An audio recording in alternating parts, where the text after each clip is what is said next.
上辈子快嘎钱，我向天道许了转世心愿，可在睁眼，我居然变成了一个还在吃奶的女娃娃。我堂堂一代最强魔尊，就这么水灵灵的被耍了。此时我正被一个自称爹爹的男人抱在怀里，娘亲在旁边笑得合不拢嘴。我家囡囡将来定是倾国倾城的美人儿。美人？谁要变成美人？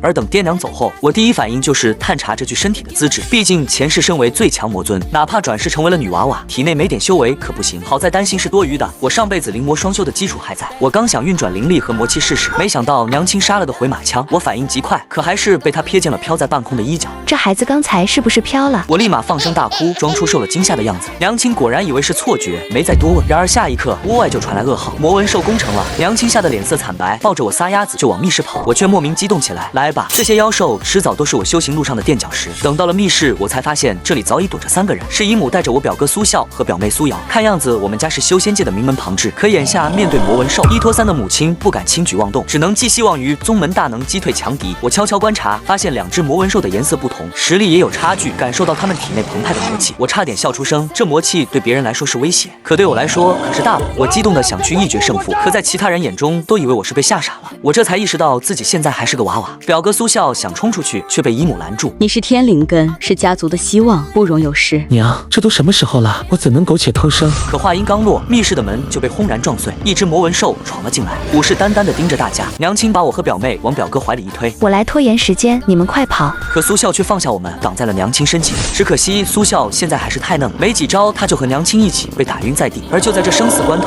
我慢悠悠爬了出来。临终前，我向天道许了转世心愿，可在睁眼，我一代魔尊竟变成吃奶女娃，妖兽袭城，无人能挡。危急关头，我只能挺身而出，爬了出来。没错，我就是爬出来的。别看我是婴儿身，前世今生底子远超常人。魔纹兽怒吼着朝我扑来，我眼神一凛，随即抬手一记灵力弹，魔纹兽直接化为飞灰。突然，旁边传来一声惊呼，我转头一瞧，苏笑不知何时醒了，正捂着胸口瞪大了双眼，不过下一秒又晕了过去。我这才松了口气，等他醒了，估计会以为是长梦吧。那天之后，所有人都以为是苏笑击退了魔纹兽，不过这正中我下怀，扮猪吃老虎。没人会想到我一个婴儿能有如此实力，灵魔双修才是我纵横修仙界的专长。一晃8年过去，我考进了宗门，还长成了亭亭玉立的小姑娘，每天对着镜子发呆，心里却乐开了花。一想到以后会成为绝世美人儿，我就更加兴奋。前世我一直想要个这样的女儿，奈何每日沉迷修炼越级战斗，没有机会，如今也勉强算是圆梦了。只是我每天孤芳自赏，落在别人眼里就成了自恋。娘亲为此头疼不已，姨母却笑着说：“这么可爱，被自己迷倒很正常。”这天宗门举办事件大会，说是为了提升新弟子，还特意喊来了内门弟子一起切磋。这其中就有长老的儿子赵大，此人看着唯唯诺诺，实则却嚣张得很。15岁的年纪，却练就一身阴损打法，内门的人个个被他打得毫无还手之力，而我却一眼看穿了其中猫腻。这家伙是偷使了能让对手灵力滞缓的迷魂术，这才能屡战屡胜。剑宗里一群只知道修道练剑的伪光正派，哪里看得出这种邪魔外道？但搁我面前玩阴的，这小子还太嫩了。偌大的内门，一个能打的都没有吗？狂妄，下手如此狠毒，这同门情谊于何地？面对赵大的嚣张，表妹苏瑶气得直跺脚，赵大却站在斗舞台上不屑一顾。这家伙和苏笑都是15岁，但却领悟了15岁难以领悟的装杯技巧。从这种层面来说，赵大确实是个天才。就在此时，赵大一剑朝苏瑶刺去，我身形一闪，仅用2指便稳稳接住了剑身。苏笑见妹妹被偷袭，刚想上前理论，赵大却更嚣张了，手下败将也配插嘴？还有你这小妞也敢来送死？明明是长老请内门弟子过来给新弟子树立榜样的，现在台上却变成了他赵大一人的独角戏。苏笑还想要出手，我却一把拉住了他。哥，别直视他的眼睛。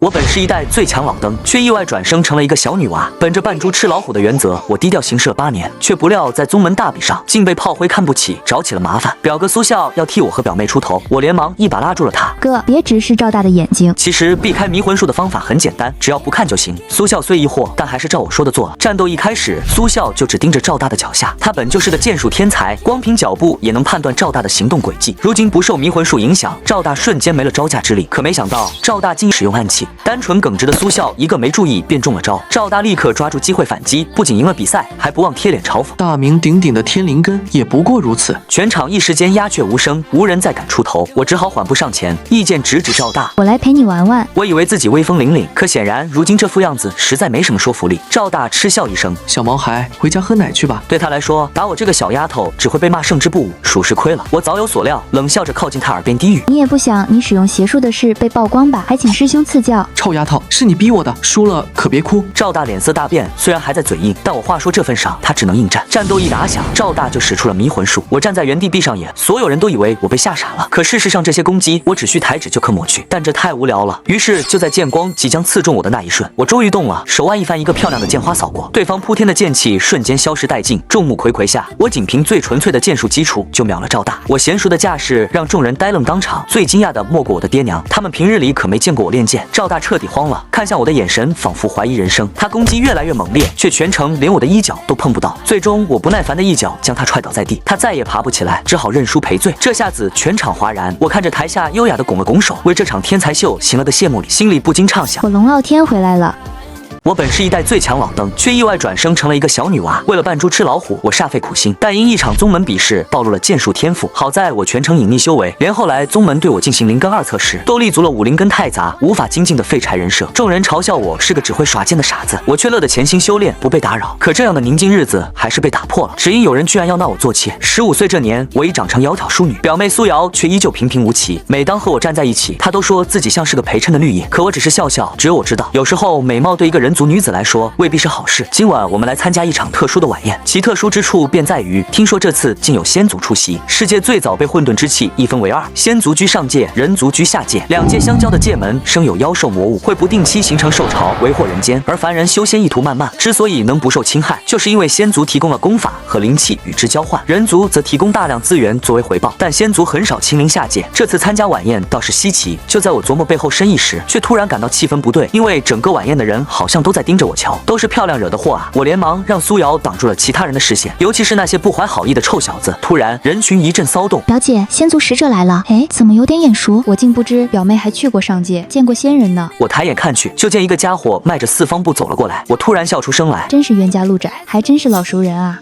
我本是一代最强老登，却意外转生成了一个小女娃。15年来，本想扮猪吃老虎，清清静静修炼，谁知竟有人非要纳我做妾。晚宴上来的这位仙族使者不是别人，正是幼年时被我打败的赵大。不知怎么摇身一变，竟成了仙族。几年不见，他这装备的功夫见长了。虽然不知道赵大怎么连种族都变了，但他额头的仙痕却是实证。人族入仙级，估计是赵长老把这些年从宗门里贪图的油水都贡献了，买来这么个位置。虽然付出了全部财产，但非常划算。在仙族眼里，凡人就是蝼蚁。果然还是熟悉的配方，熟悉的味道。听到赵大在这大放厥词，我完全不感兴趣，心里只有对修仙晋级、重回巅峰的向往。但赵大却说得来劲，许久不见，你这个小丫头倒是长得越发水灵了。你一个废柴，还有什么修仙的必要？不如从了我，还算有些价值。在赵大的眼里，他当年会输给我，完全是场意外。我一个只会耍剑的废物，怎么能和他相比？就在火药味正浓时，表哥的好友许杰却突然站出来解围。有新鲜事儿，妹子要不要去瞧瞧？难道说是有什么灵气降世？没错，灵气达到一定层次就可以化为人形。我实在好奇，立刻不再与赵大计较，请许杰带路，毕竟不好辜负他的一番好心。要知道，仙族与人族的交易看似平等，可实则对方一直掌握着下界凡人的命脉。如今大部分高品灵气只有仙族能够制造，修仙者若无强大灵气辅助，体内灵力也难以得到完全发挥。所以啊，有时还是讨仙族开心比较好。许杰拿自己为例，说自己甚至可以为此忍辱负重。此言一出，我还没什么反应，一旁的苏瑶却忍不住了。如你这般的首席弟子，乃是大家修行的榜样。如果有能力的人都这样，这世道还让普通人如何自处？闻言，许杰只能尴尬一笑，用开玩笑敷衍了过去。而此时，我的注意力却全然不在他们身上，视线完全被不远处的美少女吸引了。原来那就是幻化人性的究极灵气，名字叫灵儿。许杰开始介绍我和苏瑶，不料刚说到我是苏笑的妹妹，他就结结实实挨了灵儿一巴掌。这一幕属实打得众人措手不及。就在想着许杰做错了什么的时候，突然大厅里却传来了一阵惊呼，居然有接待仙族的女弟子遇害了。我本是一代最强老登，却意外转生成了一个小女娃。本想扮猪吃老虎，清清静静参加个晚宴，谁知竟冤家路窄，遇上了个不做人事的祸害。女弟子的离世是赵大干的，他不仅毫无悔意，还十分果断地承认了。谁让他这么不识好歹？原来赵大想让接待的女弟子侍寝，可没想到对方居然敢拒绝，他二话不说就给刀了。其罪名是招待仙族不周。许杰，你来得正好，快来劝劝你门内弟子识相点。就在众人左看右看，不知如何是好时，我站了出来。我自然不是什么圣母，只是按照大这睚眦必报的性子，又是那一家的仇，他不可能不报。与其被动躲避，不如主动出击。赵大，我真是看不惯你这欺男霸女的样子。哼，别以为你赢了我一次就可以对我指指点点脸了。现在我命令你给我侍寝。好啊，想让我跟你走可以，但不许伤害我的家人。成交，一会儿记得洗干净，去房里。赵大万万没想到我这么痛快答应，感觉自己连走路都洋溢着种轻飘飘的快感。我盯着他远去的背影，眼冒寒光。而在简单梳洗打扮后，我如约来到了赵大的府邸门前。不用想，我都知道他脑子里塞的是什么。我咬着后槽牙，今晚我就要让他知道谁才是爷。然而还没等我进去，灵儿竟然出现了。快逃吧！你是苏笑的妹妹，我不能让你受此折辱。女孩子要好好爱惜自己，之后的事我会负责。真不知道表哥和这灵儿到底什么关系，只是我今晚定要辜负他这番好意了。见我依旧冥顽不灵，灵儿打算直接用武力强行把我打晕带走。什么？你要和我比试？我立刻兴奋起来，自转身后，我一直没机会与真正的强者一战，现下正是绝佳的好机会。事不宜迟，出手吧！闻言，灵儿直接就是疑了，估计是觉得我脑子不好，本来还想收着力气，怕伤到我，谁知我一个抬手就给他掀飞了。你明明是个武灵根，无法精进的废柴，怎么会这么强？我没解释，动作越来越快，几招下来，我越打越兴奋，完全颠覆了灵儿的认知。别停，我只是个弱女子，快放马过来！听到我的催促，灵儿却反而不想再打了，这让我瞬间沮丧。哪有打架打一半的？我当即就跪求灵儿继续打我，但灵儿却信念坚定的收剑了。是我莽撞了，你很强，不需要我的保护。你不是想去侍寝吗？想去就快去吧。他不再阻拦，我却悔恨不已，早知道就收着点了。然而下一秒，一道雷电忽然劈了下来，目标赫然就是远处的灵儿。他猝不及防被命中，幸好伤不致命。灵儿看着术法的留痕，瞬间皱紧眉头。许杰，背后阴人算什么英雄？快给我滚出来！伴随一阵轻快的脚步声，一道人影从身后的小树林里走了出来。哎呀，没想到还是被发现了呢。我震惊回头，许师兄，这家伙原来是反派。来人正是许杰，此时他正笑眼盈盈地看着我，还向我保证别怕，我是不会让仙族伤害你的。原来许杰早已叛离宗门，改入灭仙门。正如其名，这是个意图反抗仙族的游击组织，他们的目的就是夺走被仙族垄断的功法和灵气制造，从而让人族在兽潮来临之际也能拥有自保之力，届时再也无需向仙族匍匐作小。而此行许杰的目的除了救我，再就是吸纳灵儿这个顶级灵气。你们可愿和我一同加入灭仙教？呸，说得好听，谁知道你们背后的真实目的是什么？灵儿一边狠狠地唾骂着，一边将我往后拉，像是对许杰的信口雌黄很是不耻。我自然也拒绝了许杰的邀请，原因很简单，只因这样我就有正经理由能和许杰打一架了。可当我把这话说出口，空气似乎都沉寂了几秒，他们都没想到这么个如花美少女背地里竟是个修仙战斗狂。虽然有些奇怪，但许杰也只能接受。既然如此，那就别怪我不留情面了。许杰手里有不少上品灵气，其中蕴含无穷威力，关键时刻还会自爆，务必要小心。然而灵儿终究是白提醒了，她话音刚落，我就冲上去一套又一套剑法猛猛刺去。果不其然，在我的穷追猛打之下，灵气开始自爆，灵儿紧张的心都快跳出肺腑。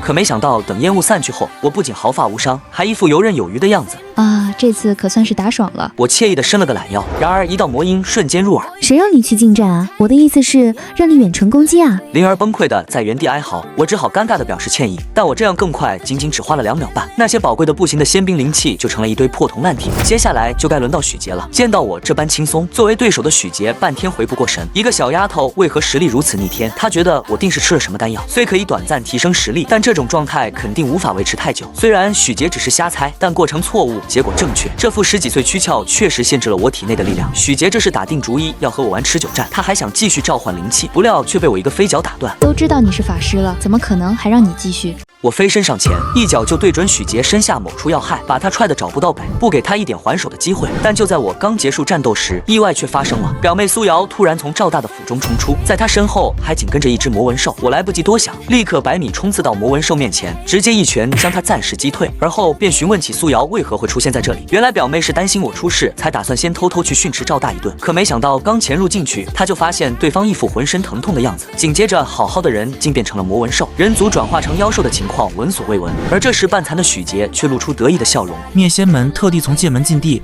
采取妖兽精血凝成秘药，虽然对人族没用，但仙族喝了却会变成魔兽。原来是他干的。许杰不再多言，趁乱要逃，而我再没有闲工夫管许杰。当务之急是先解决赵大，而最好的办法就是一击秒杀。只是我虽然有个实力强悍的大招，但在这里使用却会波及到其他人安危，除非把魔纹兽弄到无人之处。可我刚想行动，宗主却带着一众支援的弟子赶了过来，我无意当众暴露实力，于是灵机一动，计上心来。我迅速牵起灵儿的手，拽着她躲过魔纹兽的攻击。下一秒，我便趁乱在空中和他一起全力朝魔纹兽踢去。魔纹兽被顺利踢出了城墙外，还没等众人反应过来，我便围着灵儿一顿吹跑，紧接着就拉着她离场，直奔城外。一顿操作行云流水，灵儿一脸好奇：你刚刚为什么要把功劳全推到我身上？我一个武灵根还这么强，被别人知道肯定会引发混乱的。虽然话是这么说，但我其实心里想的是，他们根本不懂扮猪吃老虎的快乐。没办法，这位修仙者超强，却过分谨慎。眼见四周再无旁人，我也不再藏拙，直接一个蓄力把魔纹兽秒得渣都不剩。这次事件件后，所有功劳自然是算到了灵儿头上。我乐得自在又快乐地度过了4年的平静生活，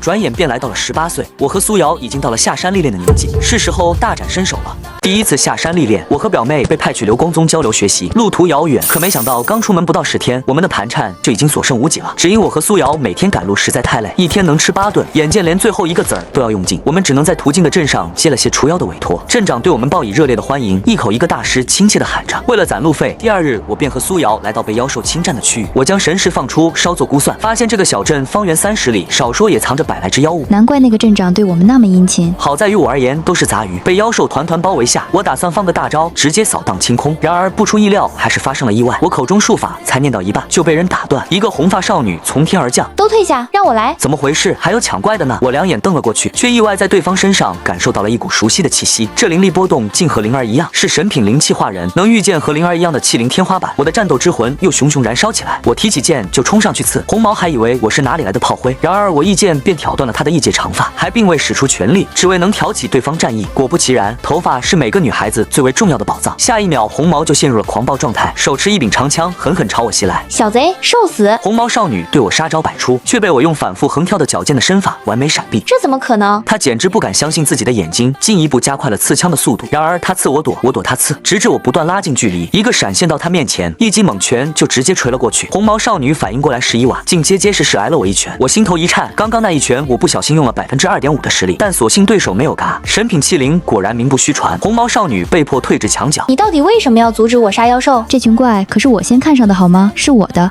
我这副如同菜市场挑肉般的表情深深刺激了红毛，他深吸了口气，将长枪刺入虚空。下一秒，只见枪头居然诡异的来到了我的身边。还有这种招数？我的眼睛顿时瞪得闪亮，眼里没有对未知的恐惧，只有对新招式的向往。你完蛋了！呵，我从喉咙深处挤出一声闷笑。等了多久才有如此有意思一战？我热血沸腾起来，终于有了上辈子大杀四方的快感。看准机会，我迅速抓住了对面的武器，一击 KO。虽然红毛有点意思，但面对隐藏实力的我，仍不足为惧。无敌是多么寂寞！我站在悬崖边上，感受着自己睥睨天下的雄风。为什么不杀我？红毛爬起来，问出了各大话本名场面的经典句子。就在我决定按套路说出“我从不杀女人”几个大字时，苏瑶却忽然闯了进来。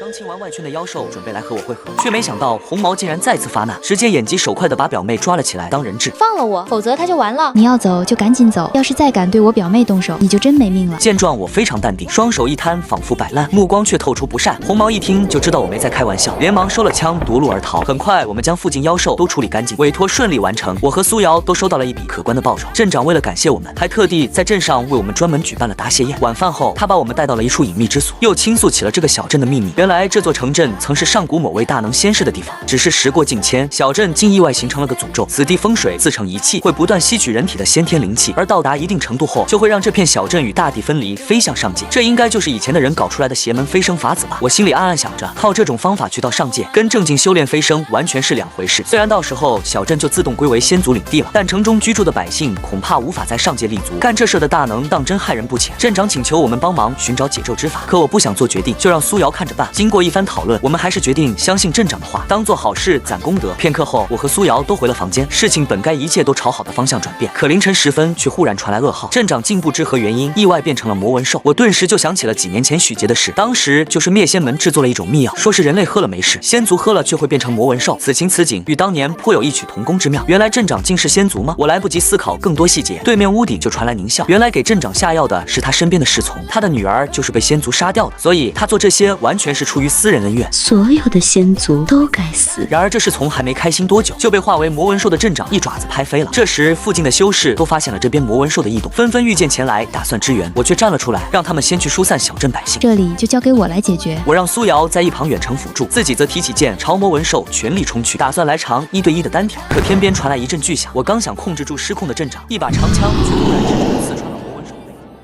住手！原来是红毛又回来了，他见小镇有异样，就打算回来帮忙。我赶紧按住了红毛接下来的动作，总觉得镇长还能再抢救一下，现在还不是消灭的时候。这时，一个神秘的斗篷人走了出来，自称是灭仙门的门主。他解释这次的事纯粹是那侍从自作主张，灭仙门无意让无辜的百姓受伤，这才决定来现场帮忙消灭魔纹兽。可红毛这个冲动少女根本不信他那套说辞，直就冲了过去，一枪刺出，二人迅速缠斗在一处。他逃，他追，我也追，我连忙赶了上去，想阻止争斗。可没想到那门主有点东西，竟直接接下了我的一记记猛锤，这世上竟还能有人毫发无伤接下我的拳头，我心中顿时升起一股无法言语的兴奋。可我清楚现在不是交手的时候，于是大喝一声，按住了暴走的两人。另一边，失去理智的镇长攻进了家门。庆幸的是，3个孩子的声音将他短暂唤醒，魔纹兽的意识稍稍淡化。镇长倍感自责，打算自尽，幸亏被我的一抹剑气拦下。镇长气得瞳孔泛红，就这样让我一了百了，不好吗？不急，我还有一个办法想要尝试。我摆了摆手，随后看向灭仙门门主，给个面子，旁边歇会儿。门主乐得顺水推舟，如果可以的话，他现在并不想和我交手。就这样，我开始实施我的计划。苏瑶和红毛远程吸引镇长的注意力，而我则在远处布下大型辅阵封印镇长。我运转丹田，调整全身状态，准备发动阵法。结束吧。下一秒，万千寒针从天而降，将魔纹兽彻底封印，冻成了个冰雕。问题虽然解决了，但面前这个大型手办如何带走，着实有点让我难办。灭仙门门主看出我的心思，挥了挥手，只见一道白光闪过，刚刚还巨人一般的魔纹兽顿时就变成了单手可以握住的大小。片刻后，门主和红毛便纷纷离开了，他们要去破坏这镇上大能遗留下来的遗迹。按照约定，我也不再阻拦。第二天，我和苏瑶再次启程，一同去往交流的门派。谁知路上镇长身上的冰竟然融化了，它变成了个小兽的形状，但属实让我有些头疼。这玩意儿可爱是可爱，但是要总往我衣服里钻啊！显然下山历练的路注定不会一帆风顺。这天我正在斩杀一只妖兽，可刚准备动手，却被一个紫毛抢先了。去了红毛又来紫毛，真是够了。谁抢我人头？我环顾四周，一个美女冲到我面前，霎时将我保护了起来。你一个毫无灵气波动的废柴，跑出来送死干什么？快躲我身后！我还想解释，但紧接着一大批妖兽袭来，紫毛无心听我说话，又冲进兽群里战斗起来。嚯，原来他也是个小天才。紫毛竟是个变异双灵根，如今修为已达筑基后期。一道凌厉的剑气划过，地上的妖兽便躺成一片，见空中还有几只高阶的鸟兽盘桓。我腾空一跃，迈着大长腿就跳到了鸟背上。难得有个漂亮妹子，正是我结交的好机会。我本可以一招解决鸟兽，但这次却特地放水了，一下把每只鸟踹到地上，再让紫毛补刀，简直配合完美。就这样，所有妖兽都被我们处理得一干二净。这时表妹也赶了过来，紫毛介绍自己名叫许玉，原本一切都好好的，可得知表妹叫苏瑶后，许玉整个人剧烈颤抖起来。你是剑宗第一天才苏笑的妹妹。表妹好奇许玉怎么认识哥哥，可许玉却反倒支支吾吾，只是见过几次罢了。话音未落，忽然又有几个修士走了过来，原来是为了感谢我们除妖，想送我们一些零食。表妹刚要激动起来，然而领头的修士却厉声道：“这零食没有许玉的份，我们不欢迎背叛者。”原来许玉就是许杰的妹妹。虽然许杰也曾是修仙界年轻一代的翘楚，但自从他叛逃，现在许家人都是人人喊打的存在。表妹听了却有些沉不住气了。先不论事情真假，至少许玉是无辜的啊。苏瑶还在打抱不平，没想到又来了一对男女，来的不是别人，正是我的表哥苏笑。今天是什么黄道吉日，都赶在一起了。我已经有几年没见过苏笑了，如今他也成了那门首席大弟子，和我这外门弟子云泥之别。表妹一个猛扑就跳到苏笑怀里，他还在撒娇，苏笑的视线却转移到我身上。少天啊，真是漂亮呢！他那脸红心动的表情，让我不仅生出了人生一大错觉。苏笑该不会喜欢我吧？哦呀，真稀奇，铁树也要开花了呢。我的遐想被一旁的猫儿女打断了。猫女名叫檀溪，不同于妖魔，她是灵兽修炼化形成人，这是苏笑这个级别弟子的特殊伙伴，是极为稀有的存在。随后我们一行人来到餐馆，得知我怀里的是隔壁城镇的镇长，却是个隐藏的仙族后，许玉有些好奇，没想到仙族能变成魔纹兽的传说是真的呢。紧接着他便讲起最近江湖上的新传闻，明明最近不是界门松动的时期，可边境一带却时常有妖魔作祟，非常奇怪。苏笑表示自己知道一些内幕，听说是界门沉睡的魔主要复苏，因此最近频繁传出异动。檀溪立刻接话，说自己几十年前亲眼看过魔主降世时的情景，那场面可怕至极。可我的关注点却不在这。几十年，我下意识嘀咕着，檀溪却笑着解释，其实我已经是个老婆婆喽。我眉头一挑，默默在心里补充，那这么说我也算老爷爷了。不过这什么破魔主敢跟我这个上任魔尊抢称号，还不如让我来对付。大致情况我已经了解了，但是魔主复苏这件事我们不能不管吧。就在我的战斗魂又要熊熊燃起时，好在苏笑过来喊走了檀溪，他们还有任务在身，不能停留，只能遗憾道别。这倒便宜了我和表妹，可以借他们的仙鹤赶路。告别表哥一行人后没多久，我和苏瑶终于来到了目的地流光宗。今天正好赶上1年1度的入宗仪式，热闹非凡。更值得开心的是，在交流的修士中，我还看到了许玉。只要我们在此地待上1年，之后去哪都是这片大陆备受瞩目的高级修士。正当我喜滋滋畅想时，流光宗宗主走了过来，看样子是打算给我们这些新来的交换生先立个下马威，来一场抗压测试。我定睛一看，那宗主神情内敛，看着平平无奇，可实际却是化神期高手，好厉害！我心里感慨着，宗主却已轻轻拍手，宣布测试训练正式开始。地面上瞬间升起一个圆台，还没等我们反应过来，一股强大的威压便压得每个人跪倒在地。当然，除我之外，这是高级修士对低级修士的天然压制。然而事情还没结束，下一秒又有3只巨大的妖狼从身后小树林里跑了出来。这是我为你们准备的见面礼，好好享用啊！